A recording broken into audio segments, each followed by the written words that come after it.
بسم الله الرحمن الرحيم نتوكل عليه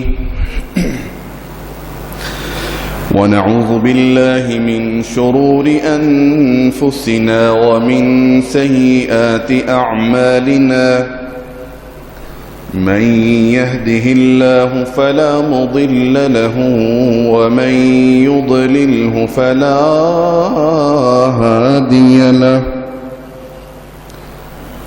أشهد أن لا إله إلا الله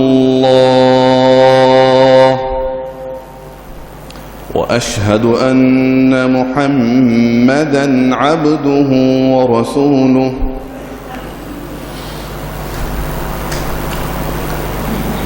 أرسله بالحق بشيرا ونذيرا وداعيا إلى الله بإذنه وسراجا منيرا اللهم صل على محمد وعلى آل محمد كما صليت على إبراهيم وعلى آل إبراهيم إنك حميد مجيد اللهم بارك على محمد وعلى آل محمد كما باركت على إبراهيم وعلى آل إبراهيم إنك حميد مجيد أما بعد فإن خير الحديث كتاب الله وخير الهدي هدي محمد صلى الله عليه وسلم وشر الأمور محدثاتها وكل محدثة بدعة وكل بدعة ضلالة وكل ضلالة في النار رب أعوذ بك من همزات الشياطين وأعوذ بك رب أن يحضرون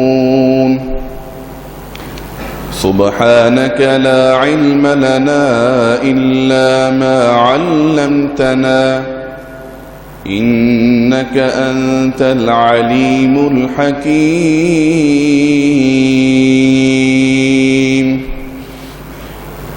رب اشرح لي صدري ويسر لي أمري واحلل عقدة من لساني يفقه قولي وقل رب زدني علما أعوذ بالله السميع العليم من الشيطان الرجيم يا أيها الذين آمنوا كتب عليكم الصيام كما كتب على الذين من قبلكم لعلكم تتقون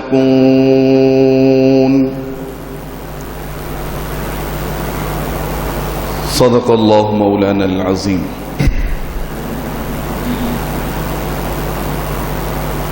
خطبہ جمعہ سے قبل ادارہ کی طرف سے یہ گزارش ہے لاک ڈاؤن اور حکومتی ہدایات اور تجاویز کے مد نظر احباب اپنی نشستوں کے مابین کچھ فاصلہ رکھیں خطیب کی دائیں جانب کمروں میں یا دیگر حال میں ایکسٹرا انتظام موجود ہے، صحن میں جگہ نہ ملے تو میری دائیں جانب آپ کے لیے انتظام کیا گیا ہے۔ ہر قسم کی حمد و ثنا، تعریف، بڑائی، عزت اور عظمت، حکومت اور سلطنت فقط ایک اکیلی ذات اللہ وحدہ لا شریک کی ذات جلیلہ کے لیے خاص ہے۔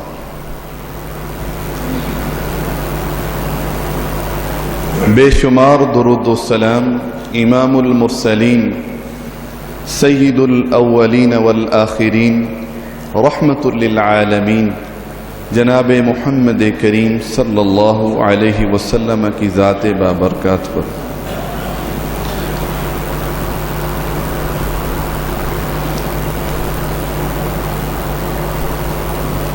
قرآن پاک کی اس آیت کے ترجمے سے آپ لوگ بخوبی واقف ہیں۔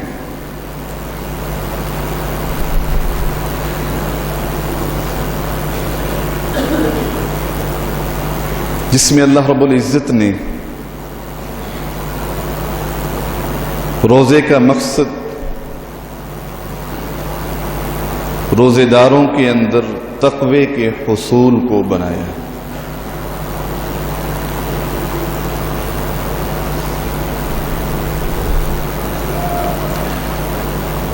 پورے رمضان کے تمام روزوں کا مقصد صرف ایک ہی ہے، وہ ہے لعلکم تتقون، کہ کسی نہ کسی طرح ہم سب کے اندر صفت تقوی آ جائے۔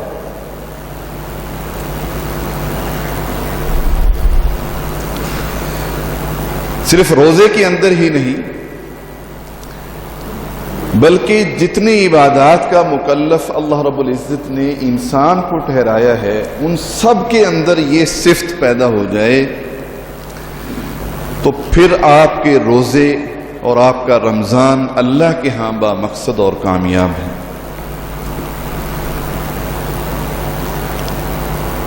نبی کریم صلی اللہ علیہ وسلم کی ایک حدیث ہے جس کو امام احمد نے اپنی کتاب میں نقل کیا ہے۔ فرمایا کہ کل عمل ابن آدم لہ یضاعف الحسنة بعشر امثالها الى 700 ضعف الى ما شاء الله ويقول الله عز وجل الا الصوم فانه لي وانا اجزي به۔ کہ آدم کے بیٹے کا ہر عمل اس کی اپنی ذات کے لیے ہے،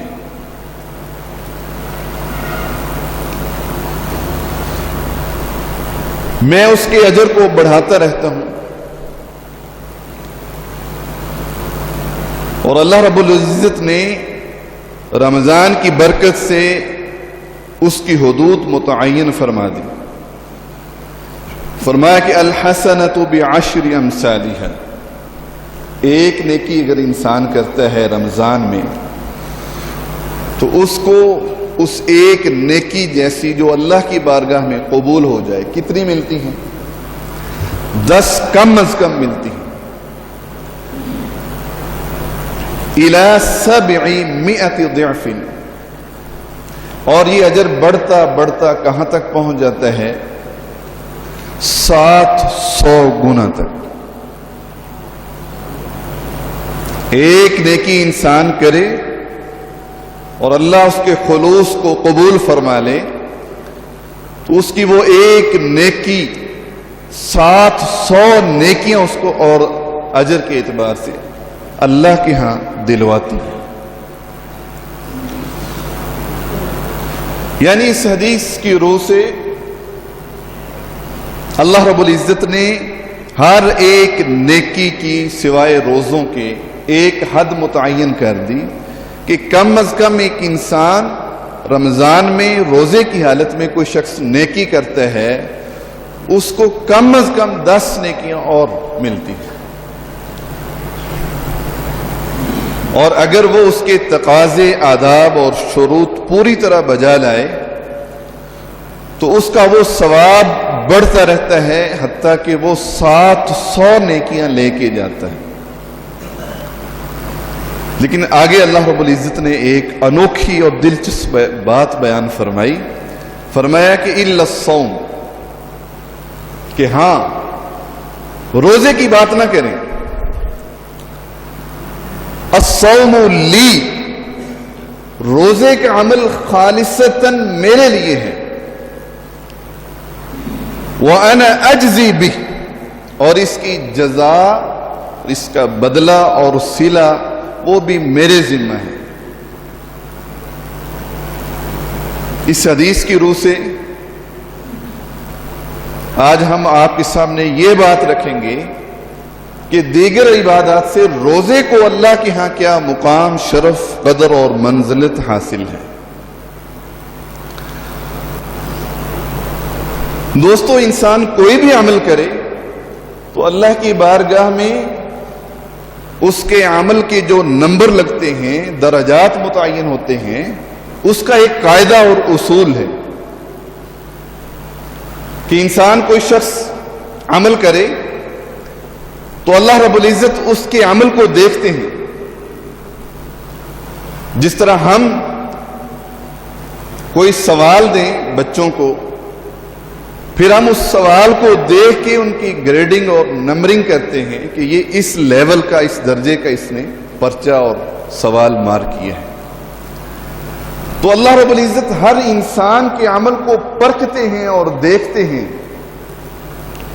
کہ وہ اللہ رب العزت کی مطلوبہ شرائط پہ، اللہ کے معیار کے اوپر پورا اتر رہا ہے یا نہیں اتر رہا۔ تو اللہ کی طرف سے جو معیار ہے، جتنی مقدار میں وہ کسی انسان کے عمل کے اندر موجود ہوگا، اتنے نمبر اللہ رب العزت انسان کو عطا فرماتے جائیں۔ کم از کم اس کی حد اللہ رب العزت نے 10 نیکیاں بنائی ہیں، 10 گنا۔ لیکن انسان کے عمل کے اندر سب سے پہلے اخلاص ہے، جس کو توحید بھی کہا جاتا ہے، جو ہر عمل کی بنیاد ہے۔ اور پھر اس کے اندر خشیت ہے، انابت الی اللہ ہے، تعلق باللہ ہے، خشوع اور خضوع ہے، حضوری قلب ہے،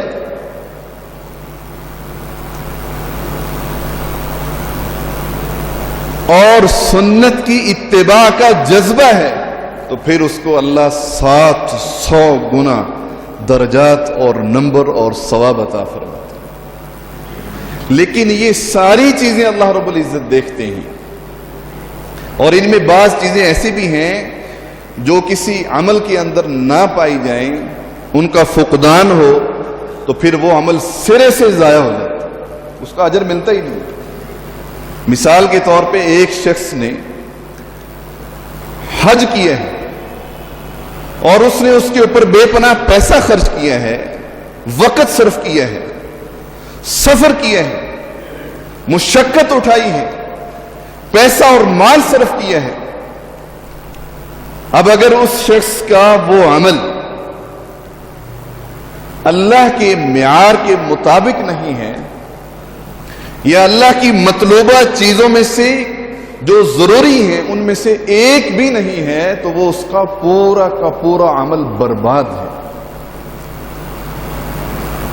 ایک شخص حج کرتا ہے، حج کے اندر وہ پورے اخلاص کے ساتھ اپنے رب کو راضی کرنے کے لیے ایک ایک حج کا رکن اور اس کے تمام مناسک اخلاص سے بھرپور کر کے اللہ کے سامنے پیش کرتا ہے، اور جتنے بھی ارکان حج ہیں ان کو عین سنت کے مطابق بجا لاتا ہے،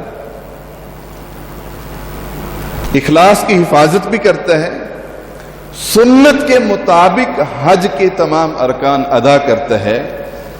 وہ اللہ کو اس قدر پسند آتی ہے حج، ایک تو اللہ اس کو یہ اجر دے گا کہ رجع کا یوم ولدتہ امہ، کہ جب وہ حج کر کے واپس پلٹتا ہے تو وہ ایسے ہی ہو جاتا ہے جیسے ماں کے پیٹ سے پاکیزہ روح اور بدن لے کے زمین پہ آتا ہے، اس کے ذمہ کوئی گناہ نہیں ہوتا۔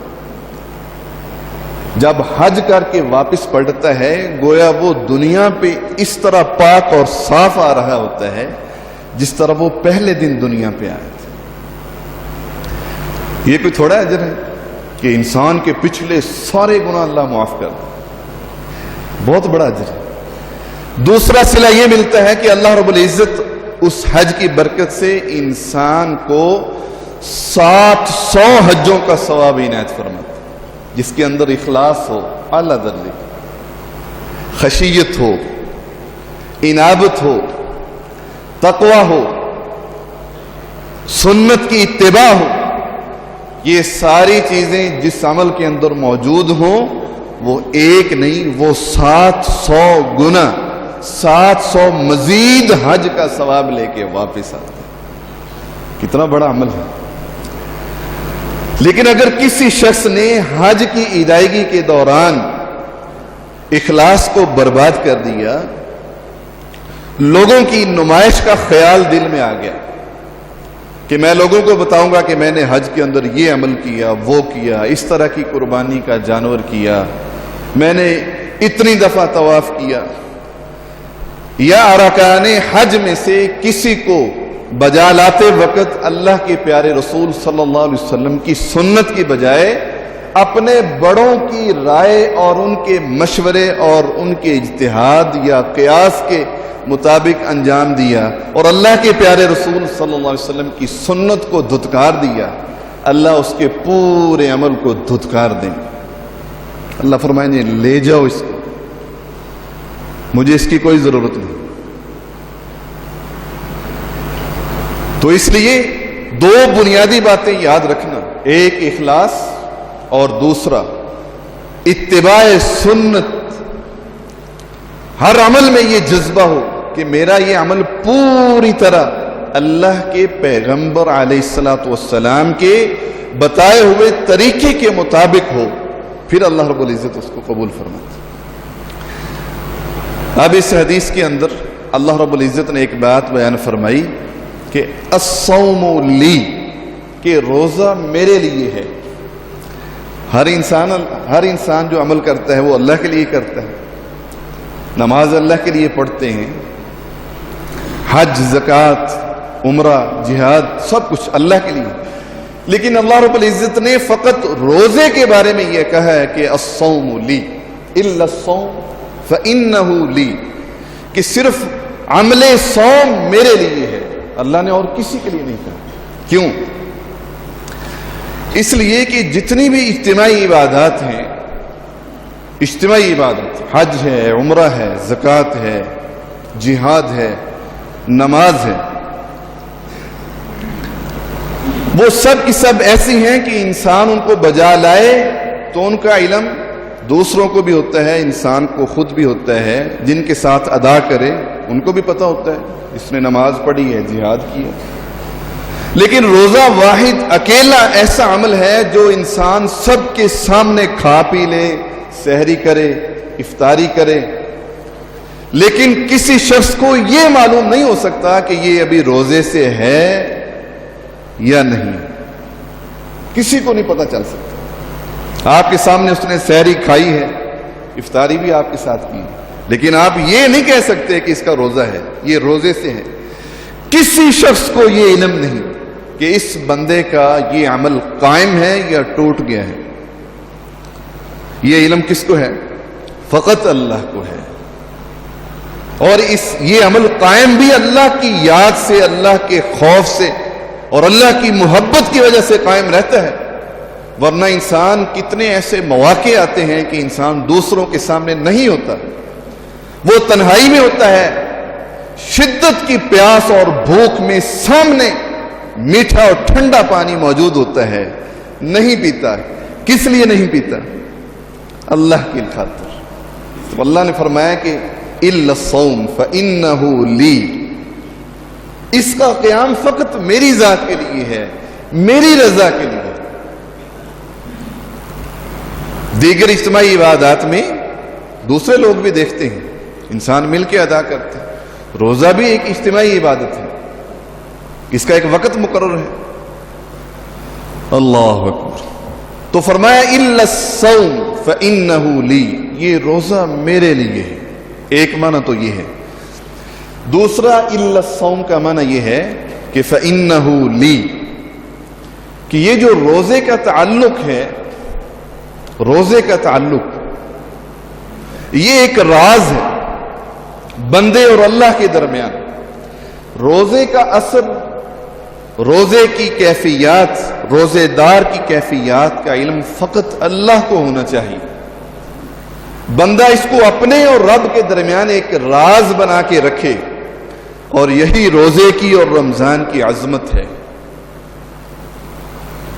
کہ انسان اپنے اس تعلق کو، اس عمل کو خالصتاً اللہ کے لیے ایک راز کی طرح رکھے۔ اس کے جو بھی اثرات ہیں،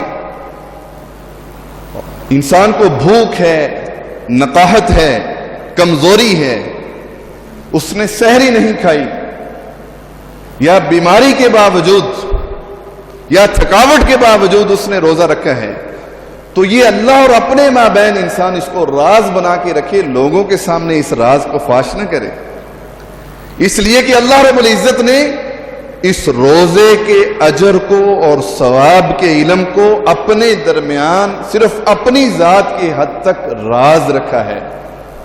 باقی جتنے بھی اعمال ہیں، بقیہ سب اعمال کے اجر اور ثواب کا علم الملأ الاعلیٰ، جو اللہ کے ہاں سب سے مقرب فرشتے ہیں، ان سب کو اس کا علم ہوتا ہے۔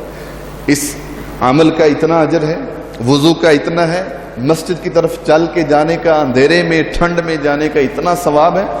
لیکن روزہ ایک ایسا عمل ہے کہ سوائے اللہ کی ذات کے اس کے اجر کا کائنات میں کسی کو کوئی علم نہیں۔ یہ معنی ہے فَإِنَّهُ لِي۔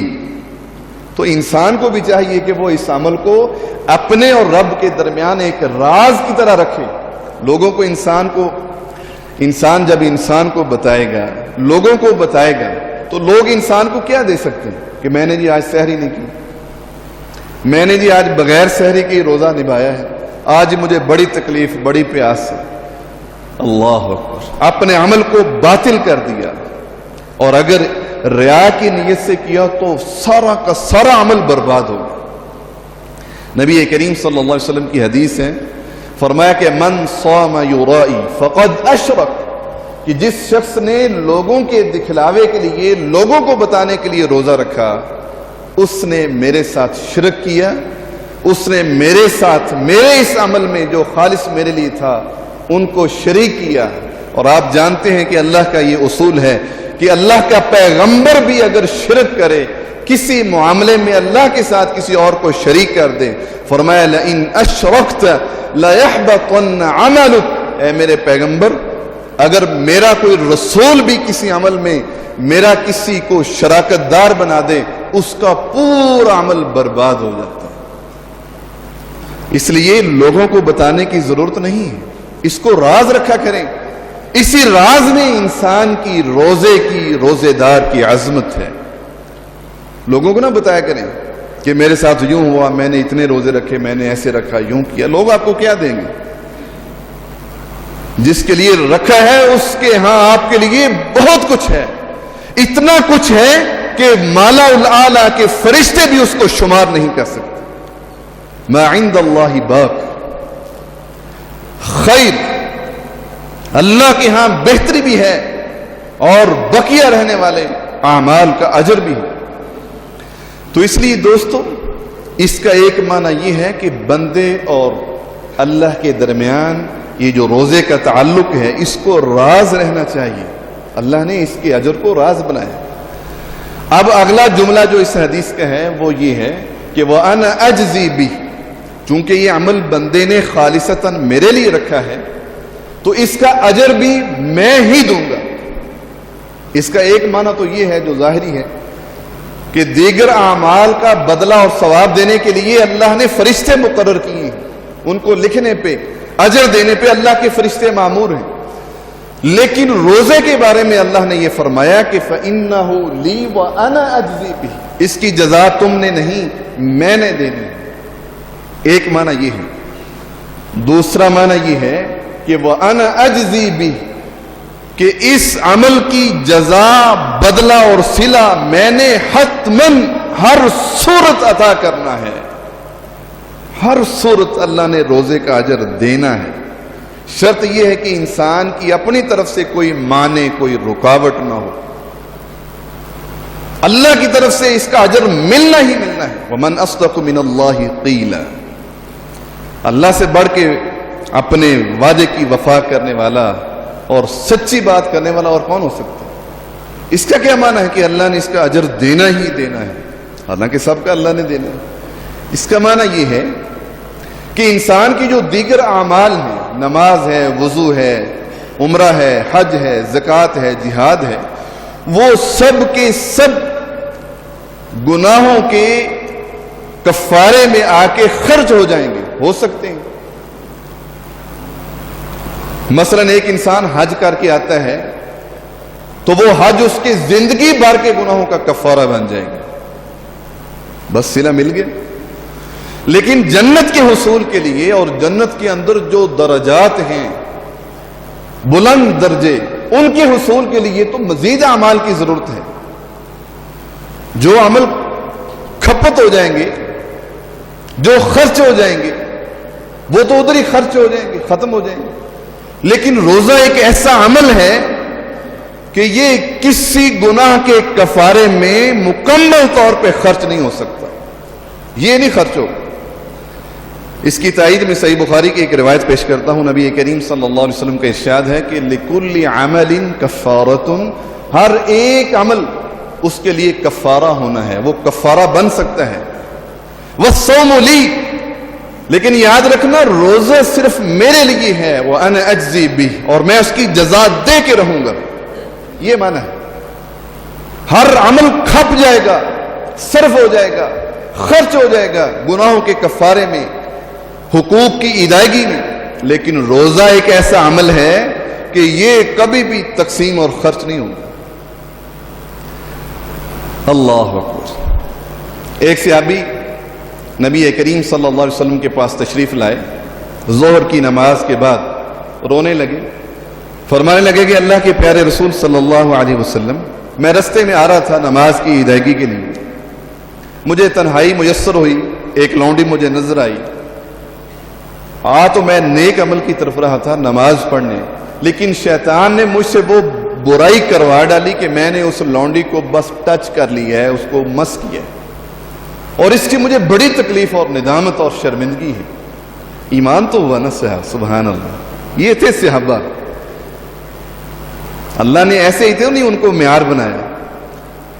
بس ٹچ کر بیٹھا ہوں اور اللہ کے پیارے رسول مجھے اتنی ندامت اور تکلیف اور پشیمانی ہے کہ میری نجات کی کوئی صورت مجھے بتا دیں، کہ مجھے حد لگ جائے، میں اس گناہ سے پاک ہو جاؤں، یا اللہ مجھے ویسے معاف کر دے، کوئی صورت نجات کی بتا دیں. بڑا پریشان ہے، رو رہا ہے. نبی کریم صلی اللہ علیہ وسلم نے اس کی بات سنی پورے توجہ اور دھیان سے. آپ خاموش ہیں، حالانکہ آپ اپنی رائے سے اس کی دل جوئی فرما سکتے تھے، مشورہ دے سکتے تھے. لیکن اللہ کے پیغمبر کو علیہ الصلوۃ والسلام کو یہ پوری طرح معلوم تھا کہ اللہ کی دین میں، اللہ کی شریعت میں اور اللہ کی وحی میں کائنات کے کسی رسول اور پیغمبر کی جرت نہیں ہو سکتی کہ وہ اپنی مرضی، رائے اور اپنی پسند اور اپنا قیاس اور سوچ داخل کر دے. ان ہوا الا وحی یوحا. اس لیے خاموش تھے کہ اللہ کی طرف سے اجازت اور اذن ہو، وحی آئے تو میں اللہ کی وحی سے اس بندے کی رہنمائی کروں. اس کائنات میں سب سے محترم مرضی کس کی ہو سکتی ہے؟ جناب محمد الرسول اللہ صلی اللہ علیہ وسلم. لیکن اللہ کی اس آئی ہوئی امانت میں کائنات کی سب سے محترم ہستی کی مرضی، رائے، قیاس، اجتہاد، سوچ، پسند وہ اس امانت میں داخل نہیں ہو سکتی. جو کائنات کے پیغمبروں کے امام ہیں تو کسی عام رسول کی ہو سکتی ہے؟ کسی صحابی کی مرضی دین میں داخل ہو سکتی ہے؟ کسی تابعی کی، کسی عام امتی کی مرضی، پسند ناپسند دین میں ہرگز داخل نہیں ہو سکتی. اگر ایسا ہو سکتا تو کائنات کی سب سے محترم شخصیت جناب محمد الرسول صلی اللہ علیہ وسلم اپنی مرضی سے اپنی رائے دیتے اور اس کی دلجوئی فرماتے. خاموش رہے. وہ جانے لگا انتظار کر کے, آپ خاموش بیٹھے ہیں. جو ہی وہ نظروں سے اوجھل ہوا, آپ نے فرمایا بلاؤ اس کو. اللہ کی وحی آ گئی. فرمایا کہ تو نے ہمارے ساتھ نماز پڑھی ہے؟ جی پڑھی ہے. فرمایا ان الحسنات یذہبن السیئات, جو نیکیاں ہیں وہ برائیوں اور گناہوں کے نشانات کو, ان کے اثرات کو لے جاتی ہیں, بہا کے لے جاتی ہیں, مٹا ڈالتی ہیں. اللہ نے تیرا گناہ معاف کر دیا. تو دین کے اندر جب کسی پیغمبر کی مرضی نہیں چل سکتی تو امتیوں کے فتوے, قول, اجتہاد, رائے یہ چل سکتے ہیں. دوستو ہمارا اور دیگر لوگوں کا بس یہی فرق ہے. میں اپنی بات ختم کرتا ہوں. تو روزہ ایک ایسا عمل ہے کہ یہ نہیں کھپتا, کسی بھی گناہ کا کفارہ نہیں بنے گا. اگر بن گیا تو ضائع نہیں ہوگا. نبی کریم صلی اللہ علیہ وسلم کا ارشاد ہے لِكُلِّ عَمَلٍ كَفَّارَةٌ, ہر عمل کفارہ بن سکتا ہے سوائے روزے کی. اس کی ایک اور مثال دے کے بات مکمل کرتا ہوں. حشر کے دن ایک مقام ہے جس کو قنطرہ کہا جاتا ہے. وہاں پہ اللہ رب العزت لوگوں کے مابین حقوق کی ادائیگی کے لیے, جن لوگوں نے حق تلفیاں کی ہوں گی ان کی ادائیگی کے لیے, تصفیے کے لیے اللہ لوگوں کو وہاں پہ کھڑا کریں گے. ایک طرف ظالم, ایک طرف مظلوم, ناحق قتل کرنے والا, وراثت دبانے والا, بہنوں کا حق مارنے والا, یتیموں کا مال جائیداد دبانے والا ایک طرف, دوسری طرف مظلوم کھڑے ہیں. ہر عمل جو ہے اس کا تصفیہ نیکیوں کے ذریعے ہوگا, ہر ظلم کا کفارہ نیک اعمال کے ذریعے ہوگا. اگر کسی کی نیکیاں ختم ہو جائیں گی تو اللہ ان کے گناہ اٹھا کے اس کے اوپر ڈال دے گا. لیکن جب روزے کی باری آئے گی تو اللہ فرمائیں گے الا الصوم, اس کا اجر میں نے دینا ہی دینا, فإنہ لی. اگر انسان اسی طرح رکھے جس طرح اللہ نے فرمایا ہے, یترک طعامہ وشرابہ وشہوتہ من اجلی, صحیح مسلم کی روایت ہے کہ انسان اللہ کے لیے حلال کھانا, حلال پینا, حلال بیوی کے پاس جانا, حق زوجیت ترک کر دے اللہ کے لیے, تو اللہ فرماتے ہیں کہ الا الصوم فإنہ لی, ہاں یہ خالصتاً میرے لیے ہے, میں نے اس کی جزا دے کے رہنی ہے. اللہ مظلوم کو کسی اور طریقے سے راضی کر دے گا. باقی سارے اعمال کھپ جائیں گے, تقسیم ہو جائیں گے, لیکن روزہ اس کا اجر اللہ نے ہر حالت میں دینا ہے. اللہ اکبر. تو اس لیے دوستو یہ روزے اور رمضان نصف تقریباً گزر چکے ہیں, اور بقیہ آپ کے زندگی میں اللہ تعالیٰ لائے اور آپ کو اور مجھے ان کے تقاضے پورے کرنے کی توفیق دے. یہ روزہ ایسا عمل ہے جس کے لیے اللہ نے خصوصی دروازہ الریان بنایا ہے, اور یہ ہر طرح سے محفوظ آپ کر لیں, اللہ اس کو ضائع نہیں کرے گا, اور یہی انسان کی فلاح اور کامیابی کے لیے کافی ہے. اللہ سے دعا ہے کہ اللہ مجھے اور آپ سب کو رمضان اور روزے کی تقاضے پورے کرنے کی توفیق عطا فرمائے. وآخر دعوانا الحمدللہ.